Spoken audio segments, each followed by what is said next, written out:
So, good evening, everyone. Myself Mahi from Mira Medical Institute of Nursing and Hospital. So, today we will discuss about behavioral and social problems in children. So, behavioral disorders, that disorders ਜਿਹੜੇ ਕਿ behaviour 'ਚ appear ਹੋ ਰਹੇ ਹੈ child ਦੇ, ਯਾਨੀ ਕਿ ਕੋਈ ਇਹੋ ਜਿਹਾ ਬਿਹੇਵੀਅਰ ਜਿਹੜਾ ਕਿ ਅਨਵਾਂਟਿਡ ਹੈ सोसाइटी ਦੇ अंदर।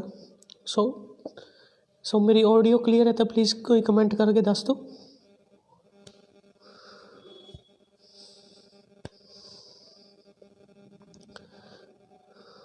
सर ऑडियो क्लियर है तो प्लीज़ एक बार कमेंट सेक्शन से दस दीजिए।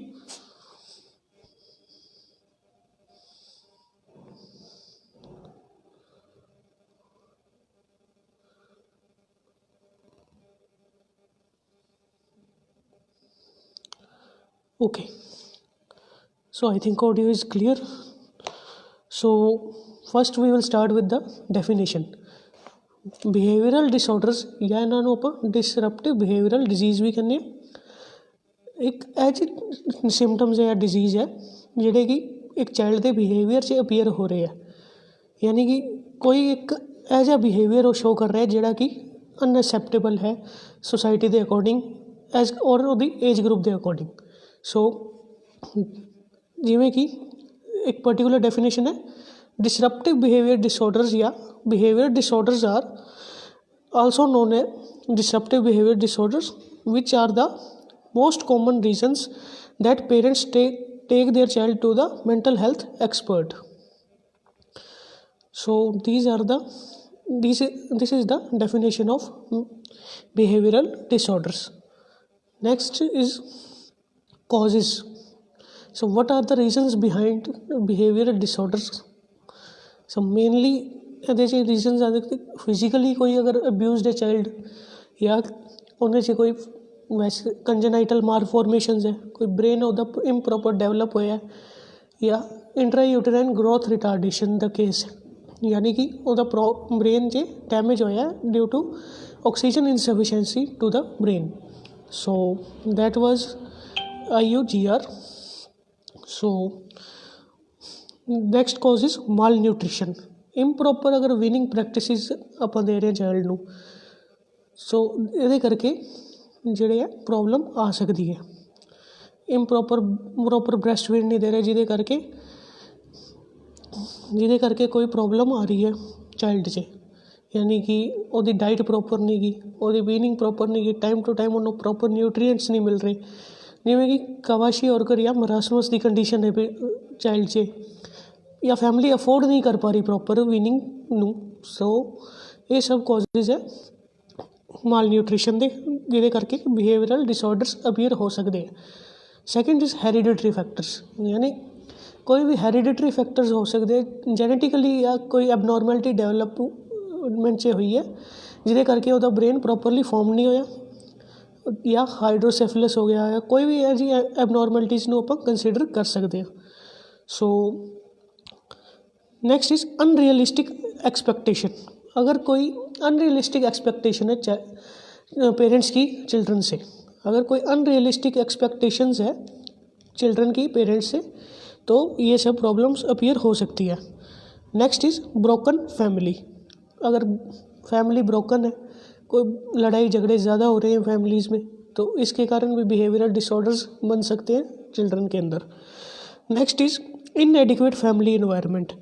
पुअर इकोनॉमिक्स, यानी कि अगर इकोनॉमिक कंडीशन फैमिली की सही नहीं है तो ये सब प्रॉब्लम्स डेवलप कर सकती है। So if audio is clear please comment.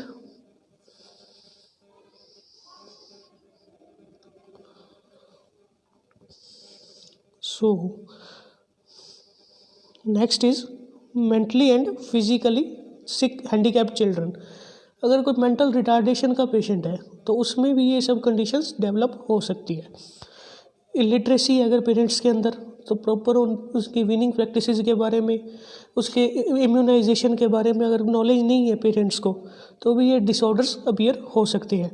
कोई प्रॉब्लम है, अगर कोई प्रॉब्लम आ रही है इम्यूनाइजेशन से रिलेटेड, कोई ऐसी डिजीज़ होगी जो ब्रेन पे इफ़ेक्ट डाल रही है, तो इसके कारण भी ये हो सकती है।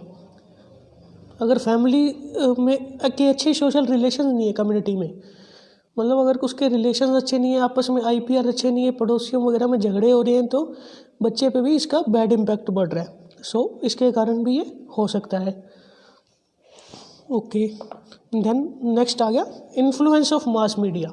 ये एक बहुत इम्पोर्टेंट फैक्टर है जो इसको इन्फ्लुएंस करता है बिहेवियर को एक चाइल्ड के। वो टीवी पे या मोबाइल पे या इंटरनेट पे काम करते हुए क्या देख रहा है, क्या वो पढ़ रहा है, ये सब चीज़ें उसको बिहेवियर को इफ़ेक्ट करती हैं।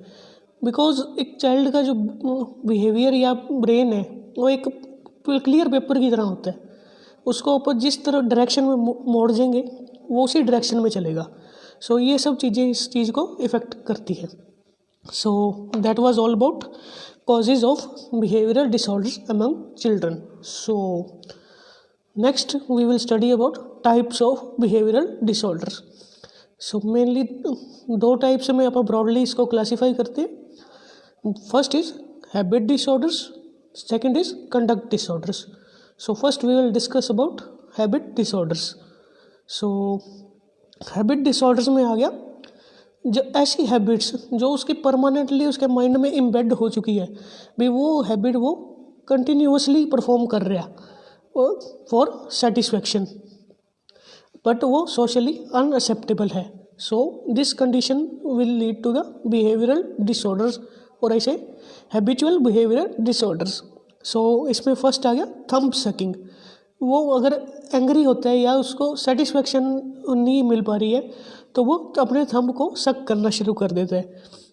इसका मेन रीज़न कहा जाता है मेनली कि अगर बच्चे को इन्फेनेंसी के दौरान प्रॉपर ब्रेस्ट फीड नहीं दिया गया तो वो थंब सकिंग की हैबिट डेवलप हो सकती है बच्चे में। सो that was about thumb sucking. Next is nail biting.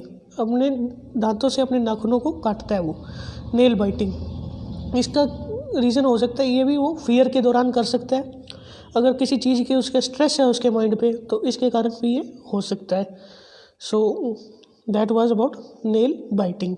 इसके कारण इसको बहुत कॉम्प्लिकेशंस भी डेवलप हो सकती हैं, जिसको जैसे कि स्टमक में इन्फेक्शन हो सकती है, नेल्स में हमेशा एलर्जेंस वगैरह होते हैं तो वो उसके कारण एलर्जी भी हो सकती है। इन्हें मतलब वो माउथ में इन्फेक्शन हो सकती है, कोई भी और प्रॉब्लम हो सकती। टीथ ग्राइंडिंग, दांतों को आपस में रगड़ना, यानी कि वो अपने दांतों को अगर फेयर की कंडीशन होती है या कि वो उसको एंगर आ रहा है, टेम्पर शो करने के लिए वो अपने दांतों को आपस में रगड़ता है, जिसके कारण उसके डेंटल वेसल्स डैमेज हो सकता है, उसके टीथ वीक्स हो जाएंगे, गम ब्लीड हो सकता है उसको, या माउथ ओरल बाइट कर सकता है वो अपने आप से। So that was about teeth grinding. Next is tics. Tics जो है abnormal motor movements of the body of the child, यानी कि एबनॉर्मली अपनी बॉडी को मूव कर रहा है, मसल्स को, जो कि अचानक से सडन मूवमेंट करता है, यानी सडन मूवमेंट उसकी बॉडी में अपीयर हो रही है, उसे अनकॉन्शियसली उसको पता ही नहीं है कि उसके बॉडी में ऐसे मूवमेंट्स हो रही है। So these are tics. Unwanted motor movements of skeletal muscles are known as tics. Next is sleep walking. नींद में चलना, अपने आप नींद में चलता है, कोई ऐसे उसके स्ट्रेस है या उसके माइंड में कोई थॉट्स है, थॉट्स उसके एक्सप्रेस नहीं कर पा रहा तो वो नींद के दौरान अगर चलता है कहीं और जा सकता है। सो ये सब डिसऑर्डर से हो सकते हैं। Next is pica. Pica means अगर कोई भी चीज़ है, मतलब सॉलिड है, कोई डस्ट पार्टिकल है, कोई चौक है, कुछ भी है उसके सामने वाले वो, तो उसको मुंह में लेता है, यानी ओरली इनटेक करके उस करना चाहता है, सेटिस्फैक्शन के लिए वो उसको ओरली गेन करता है। सो ये था pica. Next is school phobia. Most common disorder है जो चिल्ड्रन में होता है, स्कूल फोबिया, मतलब स्कूल में जाने से डरना। लेकिन ये सब डिसऑर्डर हो सकते हैं मेनली इम्प्रॉपर फैमिली इन्वायरमेंट के कारण। अगर मतलब अर्ली एजिस में पेरेंट्स उसको स्कूल के लिए मोटिवेट नहीं करेंगे तो उसके अंदर स्कूल फोबिया डेवलप होने के चांसेस हो सकते हैं। So that was all about habit disorders. So next we will study about conduct disorders. Conduct disorders में मेनली तीन होते, तीन टाइप्स होते हैं। सो फर्स्ट इज लाइंग, झूठ बोलना। किसी भी बात पे वो सच को एक्सप्रेस नहीं कर सकता, वो एक बात को छुपाने के लिए उसके पूरी स्टोरी बना देता है।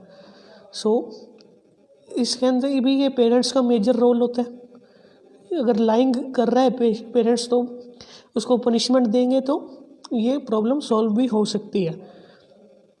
नेक्स्ट इज स्टीलिंग, चोरी करना। अपने पीयर ग्रुप्स में से अनएक्सपेक्टेड से रीजंस दे के चोरी करना। जैसे कि एक लड़का अपने दोस्त के बैग में से कुछ चीज़ निकाल रहा है, that he has more, he can afford it, so I can't afford, so he steal from an his friend. So ये हो सकता है stealing. Next is accident prone, वो अपने आप को चोट पहुँचा के सेटिस्फेक्शन करता है, अपने आप को चोट पहुँचाता है वो किसी तरह, कभी रेकलेस ड्राइविंग करके, अगर ट्रैफिक रूल्स को डिसोबे करके अपने आप को चोट पहुँचाता है, गिर के कोई चीज़ में ज़ोर से आपको पंच कर रहा है, खुद को स्लैप कर रहा है। ये सब प्रॉब्लम्स जो है मेनली एक्सीडेंट प्रोन में कंसिडर कर सकते हैं हम। सो next is common behavioural problems in children. So common behavioural problems में हम स्टडी करते हैं मेनली फीडिंग प्रॉब्लम्स, जैसे कि food refusal, impaired appetite. Food अगर उसकी चॉइस करनी है तो वो फूड खाने से रिफ्यूज़ कर देता है। ये आते हैं मोस्ट कॉमन प्रॉब्लम है। So feeding problem is the most common problem that is seen in children. वो मतलब बहुत ज़्यादा टेस्ट को बारे में सोचते हैं, वॉमिट कर देते हैं अगर उनको ज़बरदस्ती खिलाया जाए तो। So next is anorexia nervosa, इसके बारे में आपने मेंटल हेल्थ में पढ़ा ही होगा। सो एनोरेक्सिया नर्वोसा मीन्स दैट वो अपने आप को फिट रखने के लिए या अपने आप को मतलब अपने टेस्ट का फूड नहीं है तो उसे अवॉइड करता है। Next is habit disorders, same that thumb sucking, nail biting, breath holding spell, मतलब अपनी सांस रोक लेता है काफ़ी समय के लिए। सो ये सब चीज़ें इसमें इंक्लूडेड आती है। Third is speech problem, stammering वगैरह। ये कोई अगर बच्चे में स्ट्रेस है, वो अपने आप को एक्सप्रेस नहीं कर पा रहा है, सो ये प्रॉब्लम्स उसमें डेवलप करती हैं। स्टैमरिंग हो गया। नेक्स्ट इज डिलेड स्पीच, मतलब रुक रुक के बोल रहा है। अनक्लियर स्पीच, मतलब उसके वर्ड्स प्रॉपरली क्लियर नहीं हो रहे, वो अपने आप को एक्सप्रेस नहीं कर पा रहा है। So that was all about speech problems. Next is sleep walking या स्लीप प्रॉब्लम्स। स्लीप वॉकिंग हो गया, अभी मैंने बताया जैसे कि वो नींद में चलता है। स्लीप टॉकिंग, कई बार वो अपने बातों को नींद में एक्सप्रेस करता है बोल के। नाइट टेरर्स हो सकते हैं, एकदम से रात को उठ जाता है डर के। नाइट मेयर्स हो गए, बुरे सपने आते हैं उसको। इनसोम्निया, नींद ना आना, यानी काफ़ी समय तक वो जागता ही रहता है। सो नेक्स्ट इज हाइपरसोम्निया, ज़्यादा सोता है, मतलब ज़्यादा समय वो सो के ही बिताता है, बाकी और एक्टिविटीज़ में इन्वॉल्व होने की बजाय। Next is education difficulties. So ये इसमें आ गया स्कूल फोबिया, स्कूल रिफ्यूज़ल, मतलब स्कूल जाने से रिफ्यूज़ कर रहा है। इसका मेजर रीज़न एजुकेशन फैकल्टी भी हो सकता है और प्लस पेरेंट्स का एजुकेशन लेवल भी इसमें हो सकता है। So that was all about education difficulties. Repetitive failure हो सकता है, ये ज़्यादा रिपीटेड फेलियर्स आ रहे हैं उसकी लाइफ में, तो उसके कारण भी ये सब डेवलप हो सकता है। सो इसमें मेजर रोल होता है पेरेंट्स का भी, उसको स्कोल्ड करने की बजाय, उसको डांटने की बजाय उसको समझाएं कि if failures are key to success, if he is suffering from failure then next time he should do its more best, so that he can cross the or he can overcome his failure. Active attention deficit disorders, hyperactive attention deficit, hyper active condition है एक patient की, मतलब वो एक जगह बैठ नहीं सकता बिना कोई एक साथ एक कंसंट्रेशन से काम नहीं कर सकता। अटेंशन डेफिसिट, उसकी अटेंशन में प्रॉब्लम है, वो एक प्रॉपरली कंसंट्रेशन से सुन नहीं सकता एक लेक्चर को प्रॉपरली। सो ये था attention deficit hyper active disorders. Sixth one is adjustment problems, disobedience, मतलब वो अपने पेरेंट्स को, अपने सीनियर्स को, अपने टीचर्स को ओबे नहीं कर रहा है, जो उसके मन में आ रहा है वो फॉलो कर रहा है, फिर उसका नुकसान भी हो रहा है लेकिन वो उस बात को कंटिन्यूअसली फॉलो कर रहा है। सो ये चीज़ें उसमें डेवलप हो सकती हैं। Next is misconduct temper tantrum. सब टेम्पर, अगर उसको कोई समझाना चाहता है तो वो एंगर शो करता है, अपने आप को सही दिखाने के लिए वो एंग्री बिहेवियर शो करता है। नखरा या टेम्पर टेंट्रम, हर चीज़ में वो अपना नखरा दिखाता है। सो कॉमन लैंग्वेज में कहें तो नखरा दिखाता है। Next is emotional problems, negativism, अपने माइंड में एक ऐसी पिक्चर बना लेता है with the surrounding environment is against him, यानी एक नेगेटिव इन्वायरमेंट अपने माइंड में क्रिएट कर लेता है सभी के लिए। कोई भी एक रैंडम पर्सन या उसका टीचर या उसका पेरेंट्स है, अगर उसको थोड़ा सा भी स्कोल्ड करता है या डांटता है तो वो अपने अंदर एक ऐसी फीलिंग डेवलप कर देता है that he wants to harm me और he wants to punish me every time without any reason. एक नेगेटिव इमेज बना लेता है हर पर्सन के लिए। So that was all about negativism. Shyness, अपने आप को एक्सप्रेस नहीं कर पा रहा, अपने थॉट्स को प्रॉपरली क्लियर नहीं कर पा रहा।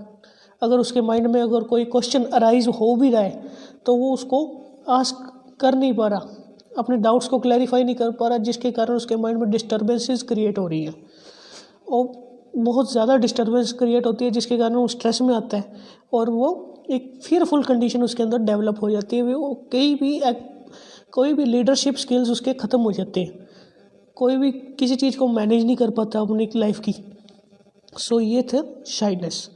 फियर, मैंने अगर कुछ एक्सप्रेस किया तो मेरा नुकसान होगा, ये सब चीज़ें उसके अंदर डेवलप होनी स्टार्ट हो जाती हैं। So that was fear. अगर मैंने इसको कुछ कहा तो मुझे वो मारेगा या स्कोल्ड करेगा किसी भी तरीके से। सो ये था fear. Next is anger, obviously fear leads to the anger. So अगर फियर है तो बार बार उसका कोई अपने आप को एक मतलब देगा, रैशनल देगा हर चीज़ के लिए, तो अपने माइंड में ही उसके साइकिल एक चलती रहेगी, जिसके कारण वो एंग्री हो जाएगा एक टाइम पे आके। And last one is anxiety. Anxiety मतलब अपने आप को एक्सप्रेस करने में वो डिफ़िकल्टी अपीयर हो रही है उसकी। सो that was all about emotional problems that a child face. Next is anti social problems, destructive attitudes, मतलब हर चीज़ को तबाह करने के बारे में सोचता है, हर चीज़ को अगर उसके पास कोई टॉयज़ है तो उसको तोड़ता है, अगर कोई उसके पास कोई भी चीज़ आती है तो उसको डिस्ट्रक्शन से प्यार होता है। जैसे कि कभी कोई बात कर रहा है किसी से चीज़ से रिलेटेड तो वो एक्सीडेंट की बातें ज़्यादा करके इंटरेस्ट दिखाता है। कोई एक्सीडेंट हो गया, कोई अगर किसी तरह की भी डिस्ट्रक्शन हुई है तो उसमें वो शो कर रहा है, ये सब चीज़ें भी उसमें इंटरेस्ट शो कर रहा है। सेकंड इज़ क्लेप्टोमेनिया, चीज़ों को चोरी करना। बहुत ये जो है, अगर ये स्टीलिंग की प्रॉब्लम आगे जाके क्लेप्टोमेनिया डेवलप कर लेती है। हर कहीं पे भी जाता है, जो उसको एक्सपेंसिव चीज़ लगती है तो वो अपनी मर्ज़ी से उसको चोरी कर लेता है। सब्सटेंस अब्यूज़, कोई भी अनवांटेड सब्सटेंस जो उसके बॉडी के लिए हार्मफुल है वो अब्यूज़ करना स्टार्ट कर देता है। कोई drug, next is drug addiction. So drugs लेनी स्टार्ट कर देता है जो कि उसके ब्रेन पे और ज़्यादा इफ़ेक्ट डालती है, जिसके कारण कि उसमें इमोशनल प्रॉब्लम्स और सोशल प्रॉब्लम्स उसकी लाइफ फुली डिस्ट्रॉय हो जाती है। So ninth one is sexual problems, masturbation वगैरह उसमें डेवलप हो जाती है।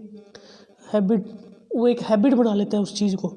हाइपर सेक्सुअलिटी, अपना सेक्सुअल बिहेवियर को ज़्यादा शो करता है वो। सो that was all about behavioural problems commonly seen in children.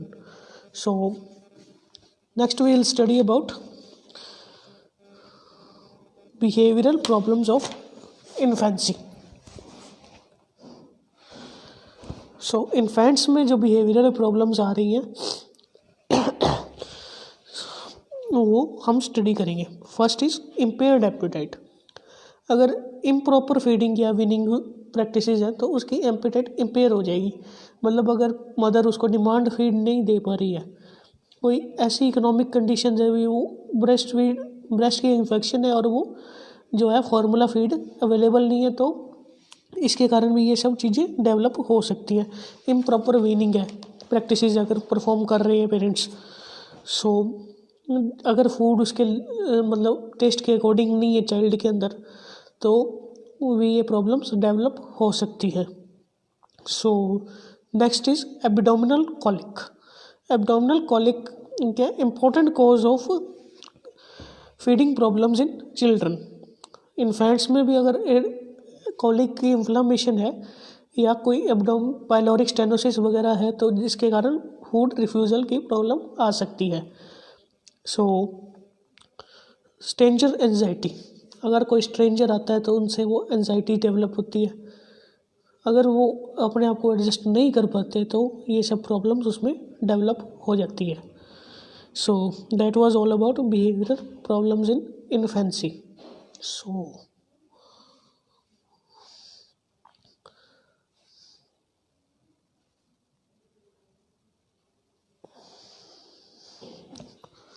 So next we will study about behavioral problems in childhood. So first one is breath holding spell may occur in childhood between 6 months to 5 years of age। यानी 6 month से लेके 5 years तक के बच्चे में ये problem develop हो सकती है। सो ये फ्रस्ट्रेशन के कारण भी हो सकता है। कोई अगर एंगर ड्यूरिंग डिसिप्लिन कन्फ्लिक्ट, अगर उसके माइंड में कोई कन्फ्लिक्ट है, वो किसी तरह टीज करना चाहता है, वो सोचता है भी मैं अगर कुछ ऐसा करता हूँ, अपनी सांस रोकता हूँ, तो मेरे पेरेंट्स टीज होंगे। सो इसके कारण भी वो ये सब ब्रेथ होल्डिंग, अपनी सांस को रोक लेता है काफ़ी समय के लिए, जिसके कारण कई बार डेथ भी हो सकती है इन बच्चे की। सो नेक्स्ट इज नेल बाइटिंग। अपने नेल्स को खाना, मतलब अपने दांतों से अपने नेल्स को खाना। अपने नेल्स में इन्फेक्शन वगैरह वाले जर्म्स वगैरह होते हैं जो उसके ओरली इनटेक कर लेता है कई बार, तो उसके अंदर एब्डोमिनल प्रॉब्लम्स आ सकती है। कोई पाइलोरिक स्टेनोसिस हो सकता है, कोई ओरल अल्सर हो सकते हैं, कोई टूथ इन्फेक्शन हो सकती है, गम ब्लीड्स वगैरह हो सकते हैं। सो इसके कारण ये हो सकता है। ये मोस्ट कॉमन है 5 to 7 ईयर्स ऑफ चिल्ड्रन के अंदर। Next is thumb sucking due to a feeling of insecurity and tension. The baby sucks his thumb in his mouth to get satisfaction, और ओरल सेटिस्फैक्शन के लिए वो thumb को suck कर रहा है। So that was about thumb sucking.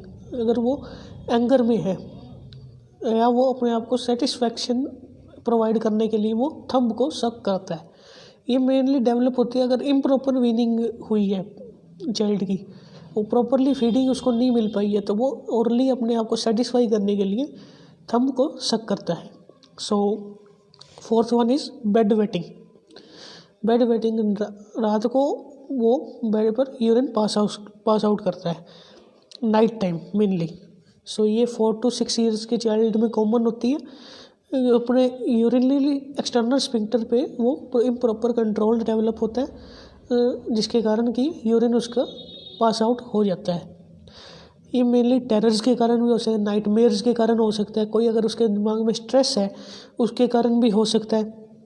So involuntary passage of urine at the night is known as bed wetting. Next is इकोप्रेक्सिस।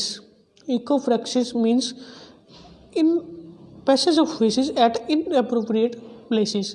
मतलब अगर वो अपने स्टूल को टॉयलेट की बजाय कहीं और पास आउट कर रहा है, तो वो मतलब ये इसको कहते हैं कंडीशन को इकोप्रेक्सिस। मतलब कि उसके बॉवल का उसका कंट्रोल नहीं है, एक्सटर्नल एनल स्फिंक्टर पे उसका कंट्रोल नहीं है। सो इसके कारण भी ये चीज़ें डेवलप हो सकती है, encopresis. So next is पिक्का।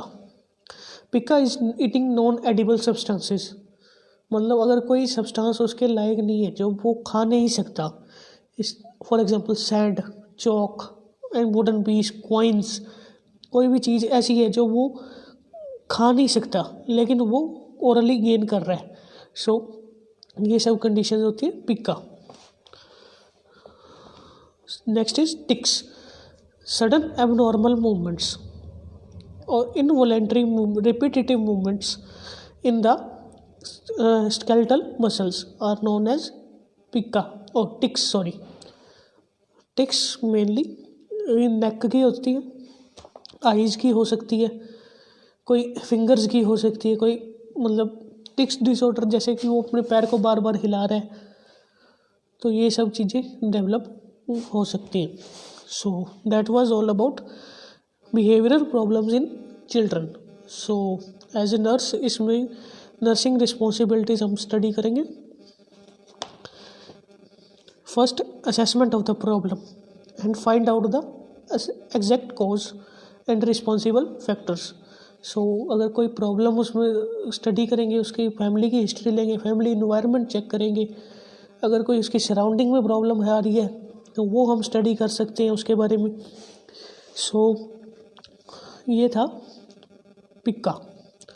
Next we will counsel the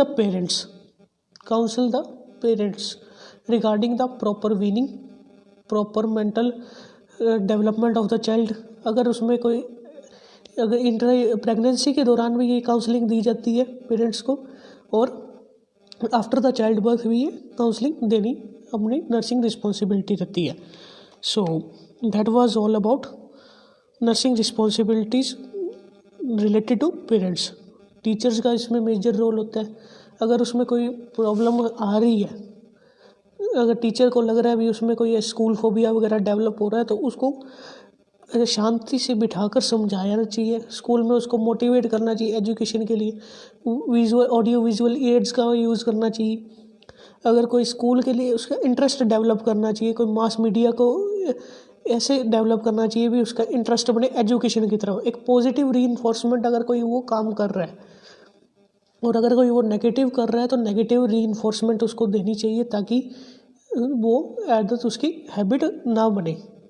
और पॉजिटिव रीइंफोर्समेंट देने से उसकी हैबिट फॉर्म होगी तो वो सोशली एक्सेप्टेबल बिहेवियर्स को कंटिन्यू रखेगा अपने अंदर।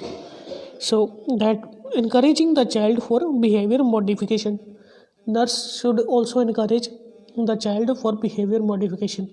अगर चाइल्ड को आप पॉजिटिवली रीइंफोर्स करेंगे, उसको प्यार से समझाएंगे, तो वो अपने बिहेवियर मॉडिफाई करने में हेल्प करेगा। Promoting healthy emotional development of the child and adequate physical and psychological support, मतलब अगर उसको proper physical and psychological support देंगे चाइल्ड को, तो इसमें भी ये हेल्पफुल होगा उसके बिहेवियरल डिसऑर्डर्स को ट्रीट करने में कुछ हद तक। अगर कोई उसमें फिजिकल एबनॉर्मलिटी है तो उसका मेडिकली उसका ट्रीटमेंट अवेलेबल हो तो अवेलेबल लेना चाहिए, पेरेंट्स को अवेयर करना चाहिए भी। अगर ऐसी कोई प्रॉब्लम आ रही है तो they should consult the respected doctor. Creating awareness about psychological disturbances among the parents. So parents के अंदर हमें ड्यूरिंग प्रेगनेंसी भी, आफ्टर चाइल्ड बर्थ और up to 5 years during immunisation visits हमें ये सब उनको अवेयरनेस प्रोवाइड करानी चाहिए, ताकि चाइल्ड में प्रॉपर उनके जो डिसऑर्डर्स हैं प्रिवेंट कर सकें। सो काउंसलिंग सर्विसेज चिल्ड्रन के लिए प्रोवाइड करनी चाहिए। सो प्रॉपर काउंसलिंग सर्विसेज हमें चिल्ड्रन के लिए भी प्रोवाइड करनी चाहिए। So that was all about nursing responsibilities among for behavioural disorders. So next we will start the topic mental retardation. So mental retardation refers to the condition in which there is improper development of the brain, which will lead to the improper cognitive development या delay of cognitive development। So definition है भी, अगर properly brain की formation नहीं हुई है, या neurotransmitter का लेवल कोई इम्प्रॉपर है, कोई उसके ऑक्सीजन की कमी है ब्रेन के अंदर, इंट्रायूटेरिन ग्रोथ रिटार्डेशन का केस है, प्री मैच्योर बेबीज़ है, इन सब में अगर ब्रेन प्रॉपरली डेवलप नहीं हुआ है, सो इस कंडीशन के कारण मेंटल रिटार्डेशन पेशेंट को, चाइल्ड को सफ़र कर सकता है। So according to American association इसके 3 कंपोनेंट्स होते हैं। फर्स्ट है सब एवरेज या इंटेलेक्चुअल लेवल, मतलब first level is sub average और intellectual level, second is deficit adequate inadequate behaviour, third one is onset below 18 years of age. Normally IQ level अपना 100 का होता है। सो क्लासिफिकेशन अपन इसकी कर सकते हैं IQ के बेसिस पे। First is mild moderate mental retardation, जिसका IQ है 70 to 100 के बीच में। Moderate is between 40 to 55। Severe mental retardation is 25 to 40 and profound और extremely mental retardation is below 25। अगर चाइल्ड का IQ आ रहा है तो वो सीवियर या प्रोफाउंड या एक्सट्रीमली मेंटली रिटार्डेड है। सो अब इनके अंदर सिम्टम्स क्या क्या अपीयर होंगे, we will study about that. The children with IQ level below between 50 to 70 is are considered to be border line. अगर इनको आप बॉर्डर लाइन कंसिडर करते हैं 70 to 100 या 50 to 100 को, दे आर ट्रेनेबल। अगर हम उनको ट्रेनिंग दें तो वो उनके अंदर बिहेवियर डेवलप हो सकते हैं। हाँ, यूजली इसमें टाइम लगेगा, बट ये ट्रेंड किया जा सकता है इनको नॉर्मली लिविंग के लिए। मॉडरेट मेंटल रिटार्डेशन को मतलब एकेडमिक स्किल्स में ज़्यादा ट्रेनिंग की ज़रूरत होती है, मतलब वो प्राइमरी एजुकेशन को गेन कर सकते हैं। Third one is severe mental retardation. So only single conversational skills जिनमें डेवलप होती है बहुत ज़्यादा, मतलब ट्राई के बाद। सो ये कंडीशन आती है severe mental retardation. Profound condition है जब वो पूरी तरह से दूसरे पर्सन पे डिपेंड है अपनी डेली लिविंग एक्टिविटीज़ के लिए, वो किसी तरह भी अपने आप को वर्क नहीं कर सकता। सो ये कंडीशन है profound mental retardation. So that was all about mental retardation classification. That next we will study about risk factors. So risk factor mainly इसका है मैटरनल एज बिलो 18 ईयर्स। अगर मैटरनल मतलब प्रॉपरली मैच्योर नहीं है maternal organs, uterus वगैरह, तो उसमें ये कंडीशन डेवलप हो सकती है। प्री मैच्योर डिलीवरी हो रही है, मैटरनल इन्फेक्शन है, कोई मैटरनल इंटॉक्सिफिकेशन होगी, पॉइजन गेन कर लिया है मदर ने। सो इन कंडीशन में ये सब डेवलप हो सकती है। सिफिलिस वगैरह, अगर कोई CMV, टॉर्च इन्फेक्शंस है, हर्पीज इन्फेक्शन वगैरह है, तो ये सब कंडीशंस के कारण मेंटल रिटार्डेशन डेवलप हो सकती है।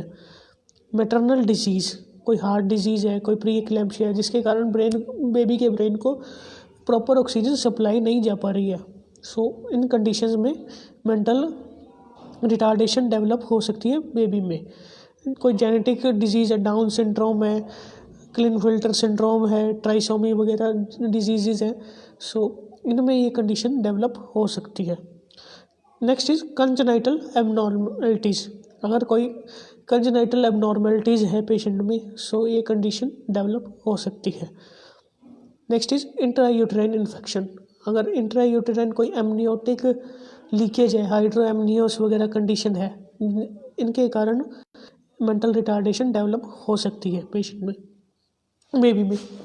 So that was about antenatal conditions related that cause mental retardation or that develops the risk of mental retardation.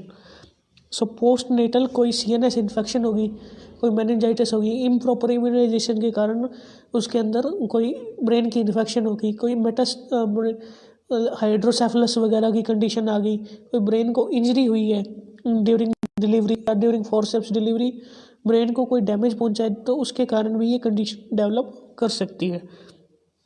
Second, metabolic errors, कोई अगर उसमें मेटाबॉलिक प्रॉब्लम्स आ रही है तो उसके कारण भी ये कंडीशन डेवलप हो सकती है।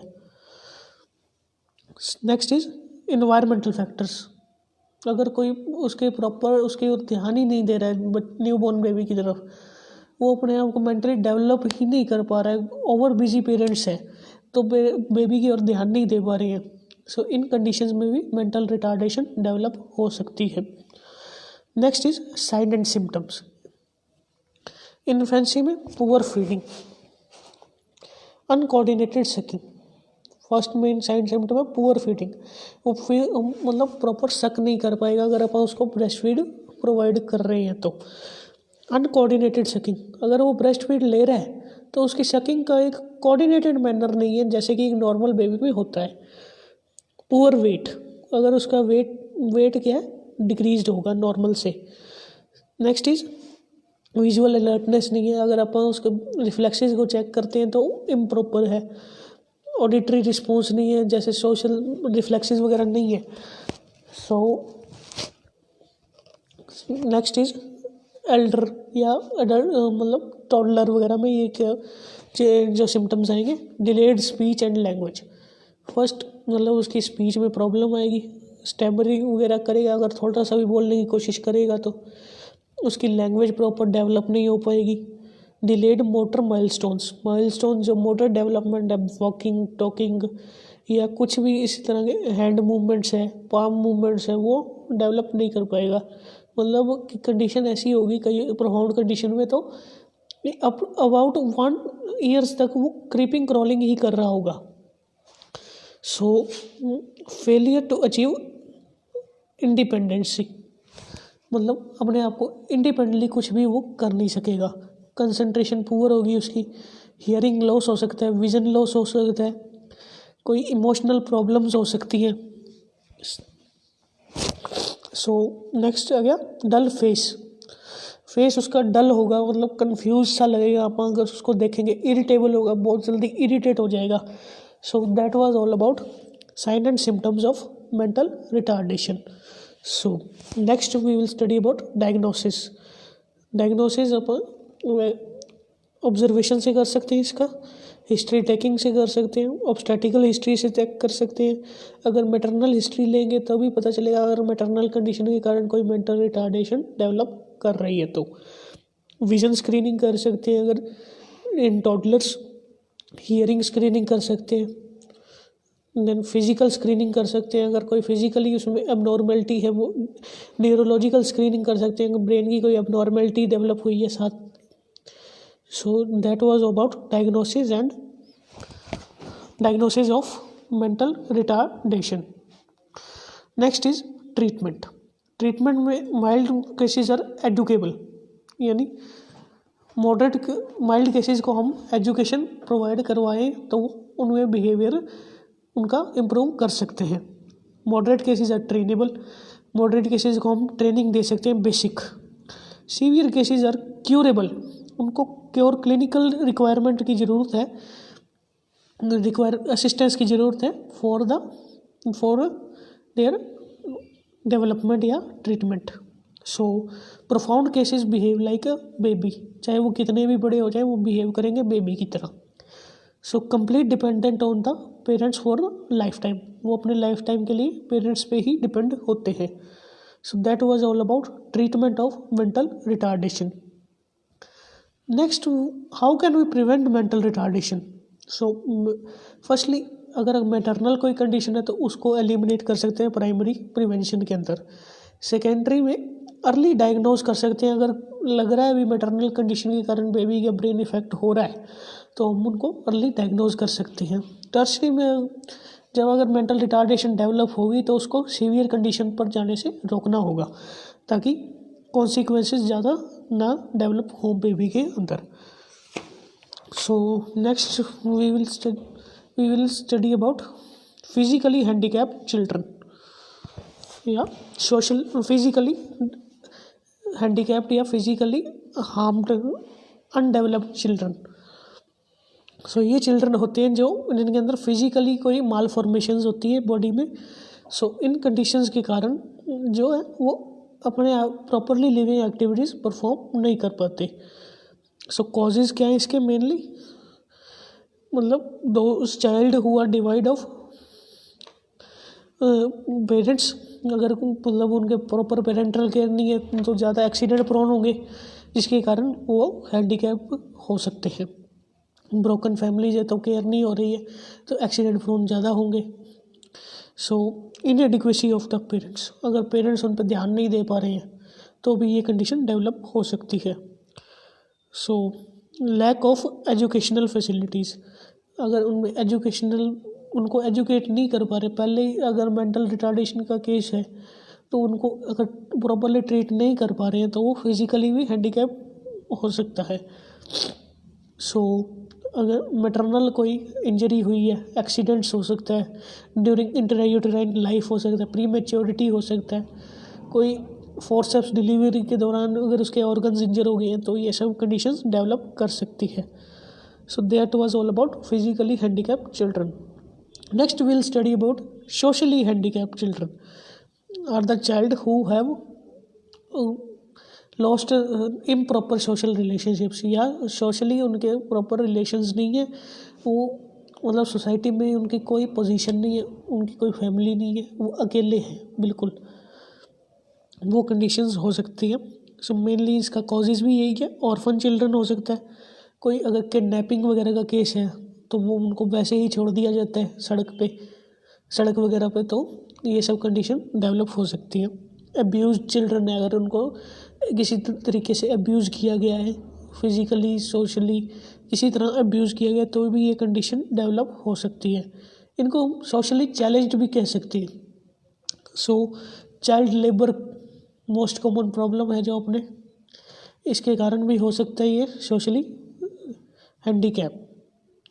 स्ट्रीट चिल्ड्रन हो सकते हैं जिनके पेरेंट्स नहीं है या जिनको रिजेक्ट कर दिया गया है पेरेंट्स द्वारा। So that was all about socially handicapped children. Next is orphans और orphanages. Orphans are the children who have lost their parents. Orphans are the children who have lost their parents or they are neglected by the parents. So अनाथ जो होते हैं उनको कहते हैं orphans, जो जिनके पेरेंट्स उनको छोड़ देते हैं, वो सब कंडीशन होती है orphans. So next is orphanage. Orphanage क्या है? एक इंस्टीट्यूशन है जहाँ की ऑर्फन्स को रखा जाता है, उनकी ट्रीटमेंट होते हैं, उनका केयर होती है, उनकी एजुकेशन वगैरह जो परफॉर्म करते हैं वॉलंटरी ऑर्गेनाइजेशंस है जो उनकी care cure and treatment provide करते हैं, उनको उनके प्रॉपर ग्रोथ एंड डेवलपमेंट में उनको हेल्प करती है। That institutions are known as orphanages. So management, last one is how can we manage these childrens. These childrens can be managed mainly by government agencies. अगर government based orphanage schemes हो सकती हैं, कोई private agencies हो सकते हैं, privately अगर कोई उनको एजुकेट कर रहा है, इकट्ठा करके उनका एक ग्रुप बना के उनको एजुकेशन प्रोवाइड कर रहा है, उनको फूड शेल्टर वगैरह प्रोवाइड कर रहा है। चिल्ड्रन होम्स हो सकते हैं, कोई होमलेस चिल्ड्रन है, स्ट्रीट चिल्ड्रन है, उनके लिए चिल्ड्रन होम्स हो सकते हैं। Protection provide, quality care provide करने के लिए उनकी असेसमेंट कर सकते हैं। एज ए नर्स उनका रेगुलर चेकअप होना चाहिए, कोई सर्वे पर्पज़ के दौरान उनको असेसमेंट करनी चाहिए अभी उनको प्रॉपर फूड मिल रहा है या उनकी प्रॉपर डेवलपमेंट हो पा रही है कि नहीं, उनको प्रॉपर एजुकेशन मिल रही है या नहीं, सब ये सब कंडीशन हम चेक कर सकते हैं। So that was all about abused children. So next we will socially challenged children. Next we will study about abused or battered children. abused यानी उनको फिजिकली कोई एक्सीडेंटल इंजरीज हुई है या फिजिकली उनको मारा गया या स्कोल्ड किया गया किसी एक रैंडम पर्सन के द्वारा या उनके पेरेंट्स या टीचर्स के द्वारा, उनके शरीर पे कोई वार किए गए हैं किसी तरीके की चीज़ से, कोई उनको बीटिंग की गई है, उनको डंडे वगैरह से मारा गया है, कोई और तरह मतलब फायर इंजरीज वगैरह हो सकती है, कोई उनको फॉल्स वगैरह हो सकता है। ये सब इंजरीज के कारण मतलब इंटेंशनली उनको हार्म पहुंचाया गया किसी पर्सन द्वारा। सो ये कंडीशंस के कारण ये सब चीज़ें डेवलप हो सकती हैं। इन कंडीशंस को आप कहेंगे अब्यूज्ड चिल्ड्रन या बैटर्ड चाइल्ड सिंड्रोम। सो इसकी अगर अपन डेफिनेशन कहें तो as the maltreatment of the children both physically, emotionally and sexually by the caregiver और द पेरेंट्स या any random person in the society is known as abused या battered child syndrome. So etiology या cause इसके क्या हो सकता है? Violent behaviour of the parents, inappropriate environments, alcoholic parents, drug एब्यूजर्स parent, कोई भी अनवांटेड चाइल्ड है। सो इसके कारण भी ये चीज़ें डेवलप हो सकती है। अगर सोशो इकोनॉमिक कंडीशन फैमिली की अच्छी नहीं है तो भी हो सकता है। सो ब्रोकन फैमिलीज के कारण हो सकता है। अगर डाइवोर्स ही है, डाइवोर्स है पेरेंट्स उनके, तो भी ये कंडीशन हो सकता है भी। अगर एक पेरेंट्स के साथ चाइल्ड रह रहा है तो दूसरे पेरेंट ड्यू टू इरिटेशन उसको हार्म पहुंचाने की कोशिश कर सकते हैं। ओवर डिमांडिंग चिल्ड्रन के कारण हो सकता है। अगर चिल्ड्रन कुछ ज़्यादा ही डिमांड कर रहा है अपनी नीड से ज़्यादा, तो ये सब चीज़ें हो सकती हैं। सिम्टम्स क्या है? उनके फिजिकल सिम्टम्स मेनली अपन स्टडी करेंगे। ब्रूजेस हो सकते हैं, स्क्रैच हो सकती है स्किन पे, बर्न्स का साइन हो सकता है, फियरफुल कंडीशन होगी उनके, वो मतलब अपने आप को एक्सप्रेस नहीं कर पाएंगे, फ्रैक्चर हो सकता है, कोई पेन की का ब्लीड करेगा चाइल्ड। नेक्स्ट माल न्यूट्रिशन हो सकता है, वो अपने आप को एक्सप्रेस नहीं कर पाएगा। अगर कोई उससे बात करना चाहेगा तो fear to talk to others. उसके कपड़े टॉर्न हो सकते हैं, कपड़े फटे हुए हो सकते हैं। स्टिक मार्क्स, अगर कोई मतलब उसको डंडे से मार रहा है तो उसके स्टिक से या साइनोसिस वगैरह के निशान होंगे। इंजरी मार्क्स हो सकती है, कोई इंजरी के निशान हो सकते हैं। So next we will study about nursing management of the abused children या बैटर्ड चाइल्ड सिंड्रोम। सो इसमें हम फर्स्टली पहले हिस्ट्री लेंगे, फैमिली एनवायरनमेंट को स्टडी करेंगे, पर्सनल उसके बिहेवियर को स्टडी करेंगे चाइल्ड के, उसको पेरेंट्स को काउंसल करेंगे। अगर कोई ऐसी कंडीशन आ रही है तो उनको कहेंगे भी the child is not responsible for that. उनको हेल्थ एजुकेशन प्रोवाइड करेंगे भी प्रॉपर। उनको अगर ऑल्टरनेट मेथड्स हैं भी जो जिसके कारण चाइल्ड की प्रॉपर डेवलपमेंट हो सकती है, उनको काउंसलिंग करेंगे, उनकी कॉन्फिडेंशियलिटी मेंटेन करेंगे ताकि उनकी बातें और जगह फैलाएंगे नहीं, जिसके कारण क्या है भाई वो अपने आप को एक्सप्रेस मतलब उनका फियर कुछ हद तक रिलीव हो जाएगा। अगर कोई मतलब अगर कोई सिम्टम्स है बर्न्स वगैरह के तो चाइल्ड की बैंडेज वगैरह करेंगे, सेल्फ हेल्प ग्रुप्स को इन्फॉर्म करेंगे। अगर कोई अनदर पर्सन उसको हार्म कर रहा है तो इन्फॉर्म करेंगे, लीगल सपोर्ट प्रोवाइड करेंगे। डॉक्टर नर्स साइकेट्रिक को कहेंगे अगर कोई मेंटल डिजीज़ है पेरेंट्स में है और चाइल्ड में नहीं है तो कोई अडॉप्शन वगैरह सेंटर्स की हेल्प हम ले सकते हैं, सेल्फ हेल्प ग्रुप्स की हेल्प ले सकते हैं।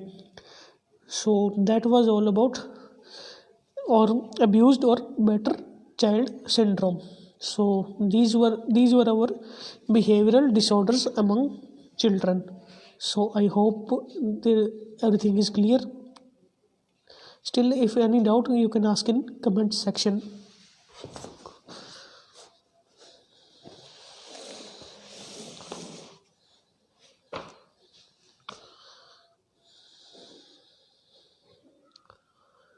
So, okay, thank you.